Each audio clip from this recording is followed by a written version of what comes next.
28 नवंबर को पूरे देश का जो मजदूर है, कर्मचारी है, संयुक्त किसान मोर्चा केंद्रीय ट्रेड यूनियन है, उन्होंने फैसला किया है कि राज्य की राजधानियों के अंदर 3 दिन का पड़ाव लगाया जाएगा।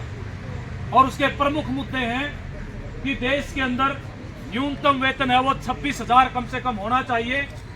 जो केंद्र और राज्य सरकार के जितने भी महकमे हैं, विभाग हैं, उनमें जितनी पोस्ट खाली पड़ी है उन पोस्टों पर स्थायी भर्ती हो। जितने भी कच्चे कर्मचारी हैं, ठेके पे हैं, आउटसोर्स पे हैं, उन सबको स्थायी किया जाए। ये ठेका प्रथा, कॉन्ट्रैक्ट सिस्टम ये खत्म होना चाहिए। जो बीजेपी की सरकार ने वादा किया था, मोदी ने वादा किया था कि हर साल 2 करोड़ नौकरियां दूंगा, खट्टर ने वादा किया था 2 लाख नौकरियां हर साल दूंगा। हालत यह है कि हमारा हरियाणा आज जो है पूरे देश के अंदर बेरोजगारी के मामले में नंबर 1 है। और आजादी के बाद पहली बार ऐसा है कि देश में बेरोजगारी सबसे ज्यादा है। सरकार वायदे तो कर रही है कि हमने बहुत कुछ दे दिया है।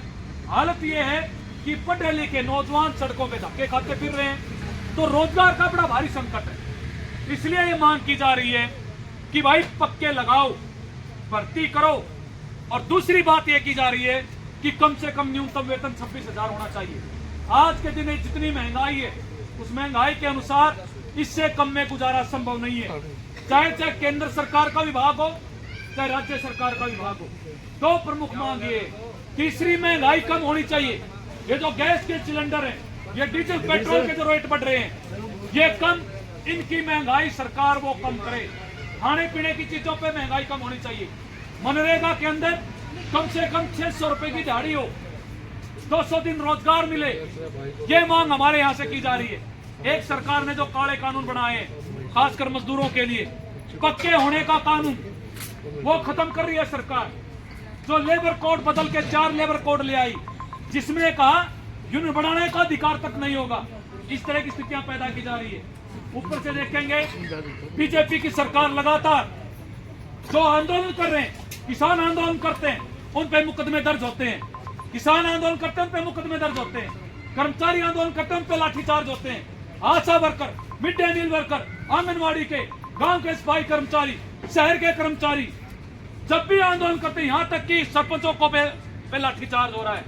ये सरकार दमनकारी जो नीतियां अपना रही है, इसके खिलाफ भी हमारा आंदोलन है। और एक प्रमुख मुद्दा है कि हम जो है इस बात को लेके हमारे कानून बचे रहे, हम पक्के हों तो देश के किसान भी आज एमएसपी की गारंटी सरकार करे, फसलों की खरीद की गारंटी करे, कर्जा माफी की गारंटी करे। इस बात को लेके किसान मजदूरों का महापड़ाव होगा। और हरियाणा का महापड़ाव 26 से 28 नवंबर को पंचकुला में होने जा रहा है। पूरे हरियाणा से किसान, मजदूर, कर्मचारी सब आएंगे। आप सभी से अनुरोध है कि आप सब इसमें बढ़ चढ़कर हिस्सेदारी लेंगे। निश्चित तौर पर हम लड़ेंगे और जीतेंगे। और यहाँ पर हजारों हजार कर्मचारी, मजदूर, किसान यहाँ पर पंचकुला में पहुंचेंगे 26 तारीख को। आपने हमारी बातचीत में, आपका बहुत बहुत धन्यवाद।